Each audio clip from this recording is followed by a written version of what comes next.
വൈകുന്നേരം ആയപ്പോൾ പല ഭൂതഗ്രസ്തരെയും അവൻ്റെ അടുക്കൽ കൊണ്ടുവന്നു. അവൻ വാക്കുകൊണ്ട് ഭൂതാത്മാക്കളെ പുറത്താക്കി സകല ദീനക്കാർക്കും സൗഖ്യം വരുത്തി.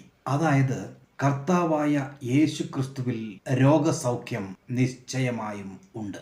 ഈ കാര്യം വിശ്വസിക്കുവാൻ എനിക്കും അല്പം ബുദ്ധിമുട്ടായിരുന്നു. നാം വളർന്നു വന്ന ഈ ലോകത്തിൻ്റെ ചിന്താധാരകളുടെ അടിസ്ഥാനത്തിൽ രോഗസൗഖ്യം എന്നത് വൈദ്യശാസ്ത്രത്തിൻ്റെ ശരിയായ ഉപയോഗത്താൽ മാത്രമേ സാധ്യമാകൂ എന്ന് ഞാനും കരുതിയിരുന്നു. വിശ്വാസ ജീവിതത്തിൽ ആയിരുന്നിട്ട് കൂടി ഞാൻ 10ാം ക്ലാസ്സിൽ പഠിക്കുന്ന സമയം മുതൽ തന്നെ ജലദോഷത്തിൻ്റെയും മൂക്കടപ്പിൻ്റെയും ശ്വാസമുട്ടിൻ്റെയും എല്ലാം അസ്വസ്ഥതകൾ എന്നെ ഒരു രോഗിയാക്കിയിരുന്നു. ഞാൻ മരുന്നുകൾ കഴിക്കുമെങ്കിലും എൻ്റെ രോഗത്തിന് സൗഖ്യം വന്നതേയില്ല. ഞാൻ ഒരു ഇൻഹേലർ ഉപയോഗിക്കുന്നുണ്ടായിരുന്നു. ഈ ഇൻഹേലർ ഉപയോഗിക്കാതെ എനിക്ക് ഒരു ദിവസം പോലും ജീവിക്കുവാൻ കഴിയുമായിരുന്നില്ല. പക്ഷേ ഇന്ന് എനിക്ക് പരിപൂർണമായ രോഗസൗഖ്യം ഉണ്ടായിരിക്കുകയാണ്. എനിക്ക് അത് വിശ്വസിക്കാവുന്നതിനും അപ്പുറമായിരുന്നു. അവൻ്റെ അടിപ്പിണരുകളാൽ സകല രോഗങ്ങൾക്കും സൗഖ്യം ഉണ്ട് എന്ന് വചനം കൃത്യമായി പറഞ്ഞിട്ടും അത് പരിപൂർണമായി വിശ്വസിക്കുവാൻ എനിക്ക് കഴിഞ്ഞിരുന്നില്ല.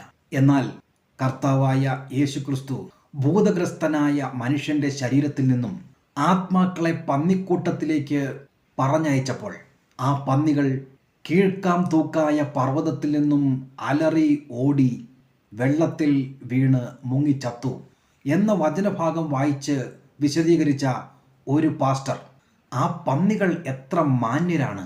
തൻ്റെ ശരീരത്തിൽ ദുരാത്മാവിനെ വെച്ചുകൊണ്ട് ഒരു ദിവസം പോലും ജീവിക്കുവാൻ ആഗ്രഹിക്കാതെ അവർ വെള്ളത്തിൽ ചാടുകയാണ്.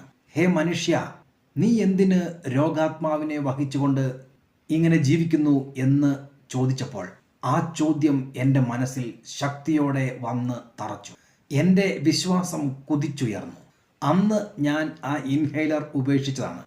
ഞാൻ പറയാൻ ആഗ്രഹിക്കുന്നത്, ദൈവത്തിൻ്റെ വചനം നമ്മുടെ ഉള്ളിലായി കഴിയുമ്പോൾ കെമിസ്ട്രി ലാബിൽ പരീക്ഷണത്തിൽ രാസപദാർത്ഥങ്ങൾ കലർന്ന ലായനി തുള്ളി തുള്ളി തുള്ളിയായി നാം ഒരു പാത്രത്തിലേക്ക് ഒഴിക്കുമ്പോൾ ഒരു കൃത്യ അളവ് ആകുമ്പോൾ നിറം മാറ്റം ഉണ്ടാകുന്നത് പോലെ ആ ഒരു എൻഡ് പോയിന്റിൽ ഒരു രാസപ്രക്രിയ നടക്കുന്നതിന് തുല്യമായി പരിശുദ്ധാത്മാവിൻ്റെ ശക്തമായ പ്രവർത്തനത്താൽ വിശ്വാസമായി പരിണമിക്കുമ്പോൾ എത്ര വലിയ രോഗമായിരുന്നാൽ അത് മാറും.